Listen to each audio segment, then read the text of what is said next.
Di dunia yang serba cepat kayak sekarang ini, kayaknya kita semua ngejar satu hal yang sama kan? Keseimbangan, tujuan, dan ketenangan batin. Tapi gimana sih cara buat benar-benar mencapainya? Jawabannya mungkin ada di dalam sebuah kerangka kerja menarik yang bakal kita bahas bareng-bareng. Pernah nggak sih ngerasa kewalahan?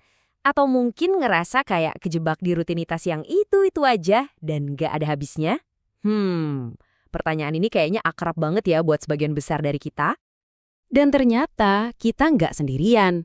Banyak banget loh dari anak muda sampai yang udah kerja ngalamin tantangan yang sama. Stres numpuk, ngerasa jauh dari sisi spiritual, keuangan berantakan, produktivitas menurun. Ini semua tuh gejala dari hidup yang rasanya nggak seimbang.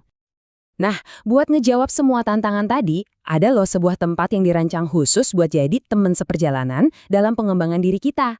Yuk, kita kenalan sama Institut Ruhani. Jadi, ruhani itu apaan sih? Simpelnya, ini adalah sebuah lembaga pengembangan diri yang akarnya itu kuat banget ke nilai-nilai spiritualitas Islam, yaitu dari Al-Quran dan Sunnah. Tujuannya, ya buat ngebantu kita semua menavigasi hidup modern dengan pondasi yang kokoh. Oke, sebelum lanjut, ada satu hal penting banget yang harus kita lurusin. Soal istilah rukyah hati. Di Ruhani, ini tuh metafora ya. Ini bukan tentang terapi gaib atau solusi instan, tapi ini adalah sebuah proses yang mendalam buat ngebersihin jiwa dan ngebangun karakter. Paham soal ini penting banget biar ekspektasi kita tepat. Sekarang kita masuk ke intinya nih, ke filosofi dasarnya rohani. Mereka tuh nggak cuma fokus di satu sisi kehidupan aja, tapi pendekatannya benar-benar menyeluruh atau holistik. Dan pondasinya ada di 6 dimensi inti kehidupan. Nah, angka 6 ini jadi pusat dari semua kerangka kerja mereka. Penasaran kan apa aja isinya? Yuk kita lihat. Pendekatannya benar-benar holistik. Mulai dari sisi spiritual buat cari ketenangan batin. Terus jasmani ngelihat kesehatan itu sebagai amanah dan rasa syukur. Lanjut ke kecerdasan, biar kita bisa kreatif dan berpikir kritis untuk hal baik. Terus ada keuangan, gimana caranya ngelola rezeki yang halal secara produktif. Nggak luka, sisi sosial buat bangun hubungan yang baik. Dan terakhir soal waktu, gimana kita bisa jago ngatur waktu sesuai prioritas. Keren ya, semuanya saling nyambung.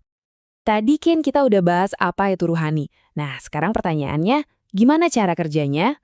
Ternyata ada proses yang praktis dan terstruktur banget di setiap sesinya. Jadi, setiap sesi mingguan itu punya 3 tahapan yang jelas banget. Dimulai dari pembersihan diri, terus nyambung ke koneksi spiritual, dan diakhiri dengan langkah-langkah nyata. Yuk kita bedah satu persatu. Langkah pertama namanya tazkiyatun nafs. Ini tuh intinya soal introspeksi diri. Momen buat kita ngaca, lihat ke dalam diri sendiri, muhasabah, dan ngebersihin hati dari sifat-sifat yang kurang baik. Ini pondasinya banget buat perubahan yang sesungguhnya. Nah, ayat ini jadi jembatan buat kita ke langkah kedua. Ini kan janji ya, kalau kita berdoa pasti akan direspons. Dan ini yang ngebawa kita ke tahap berikutnya, munajat. Munajat itu kayak ngobrol dari hati ke hati sama Tuhan. Tapi, yang ditekankan di sini adalah ini bukan cuma sekedar berharap pasif. Doa itu harus selalu dibarengi sama ikhtiar, sama usaha nyata di dunia. Jadi seimbang antara tawakal dan aksi. Dan ini dia bagian yang ngegabungin semuanya.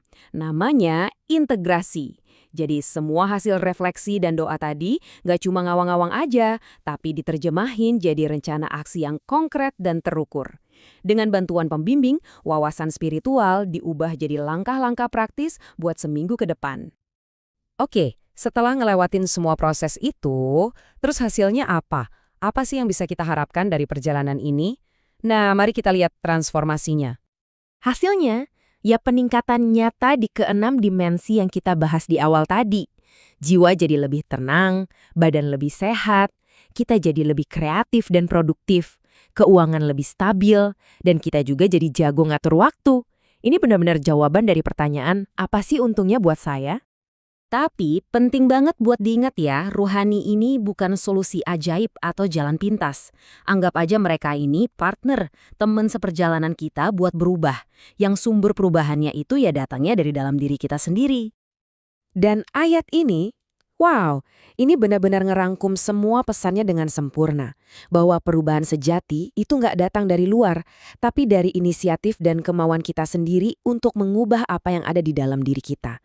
Pesan yang kuat banget kan? Nah, setelah kita bahas semua ini, pertanyaannya balik lagi ke kita masing-masing. Nggak perlu kok langsung mengubah semuanya sekaligus. Coba deh pikirin satu aja area dalam hidup kamu yang bisa kamu mulai perbaiki mulai hari ini. Ingat, perubahan besar itu seringkali dimulai dari satu langkah kecil.